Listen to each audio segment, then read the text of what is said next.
Over the past few years, the last day of school has moved from the ending in mid-June to ending at the end of May. Our superintendent, Mr. Bromirski, is joining me today to discuss the changing of the date of the final day of school. How are you doing today, Mr. Bromirski? I'm great, Morgan. Thanks for having me here today. Yeah, thank you so much for coming in. So, why was the decision made to end the school year earlier? So as we develop the calendar for an upcoming year, we look at kind of start date and end date, and we have to do 180 student days and we do 189 teacher days. And what we were finding over the last several years was that we were coming back just a couple days after Memorial Day, and then we kind of heard some questions, and saying, is it possible to end before Memorial Day? And as we looked at calendars, we found that there were ways to move some in-service days around through the course of the year to make that happen. Now that's only contingent upon looking at when Memorial Day falls, and so as we look to our calendar for the upcoming school year, we'll be able to end before Memorial Day. But looking ahead out beyond that, it doesn't look like it'll work just based on how the calendar falls. And so what changes have been made in order to compensate with this decision? Sure. There's a day or two that we start earlier on the front end, and then we actually moved one of the teacher in-service days to the end of the school year, so our teachers now have 2 in-service days at the end of the school year. Because every day that we're off during the school year means you have to find another day to make that up. And so as we were looking at how to make that happen, when we look at our in-service days, it made sense to be able to give our teachers some additional time for them to earn additional hours in the summer as they're preparing for the upcoming school year. And the fact that we were able to do that allowed for us to be able to end before Memorial Day. Has it been difficult to make these changes, or has it been relatively simple? On paper, it's relatively simple, but when you put it into practice, I would say the first year that we did this, it kind of snuck up on us because our staff and students and parents were used to kind of how the calendar was before, and so all of a sudden it was May, and it was the end of the school year. So that allowed us then in year 2 to kind of plan ahead a little more effectively to make sure that we gave ourselves a little bit of time.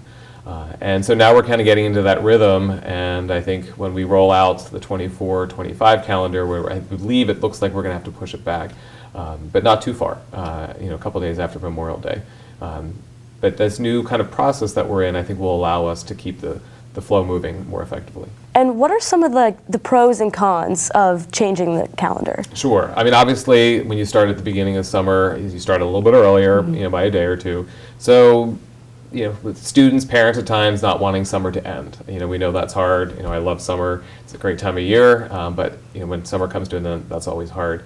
And then through the course of the school year, just trying to make sure that we get everything we need to accomplish in before that end of the school year. And I think sometimes when it's a little earlier, we don't have necessarily as many days off through the course of the school year. So then people are always like, oh, it'd be nice to have a day off here. But when you have that day off, you have to then add it back on the calendar. And so I think the feedback we're getting is it is nice to be able to end before Memorial Day and enjoy that Memorial Day weekend and kind of kick off summer. But again, there's a little bit of pro and con, I think, on both sides of it. But as long as we're, I think, close to that, either before or right after, I think that's where we'll be probably for the next couple of years. And obviously with these changes and with there being a large group that this is affecting, there's always going to be some reactions of people. So how do you expect people to react, or how have you seen people react to these changes? Yeah, I think early on it was kind of a little bit of a lure of oh, we can get out before Memorial Day, that sounds great. And then when you get there, sometimes there's the reaction of, okay, now what? Especially with parents working, needing to find childcare for their children. That's a little bit earlier than maybe expected. And it is nice for students and staff to be able to say, okay, we're going to go and enjoy our summer vacation.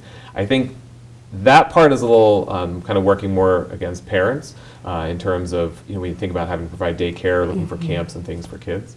But then on the back end, when you start earlier in August, I think that at times, it helps some parents, again, when you think about the child care. Our staff and students, again, not wanting to end their summer vacation, that makes it a little bit challenging.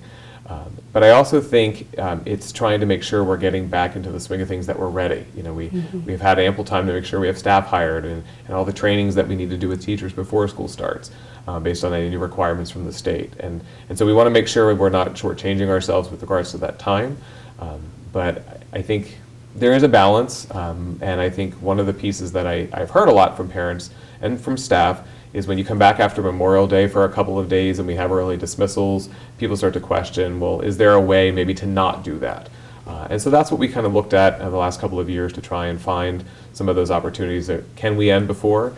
And we just keep saying every year we push out a new calendar that it could change year to year, but I do know, as you know, we already have a draft of 24-25 school year, and it is looking like that will be after Memorial Day. Thank you so much for joining me today. I appreciate it. You're welcome. Thanks for having me. Next up, Vince went around our high school to ask students their opinions on the early ending of the school year.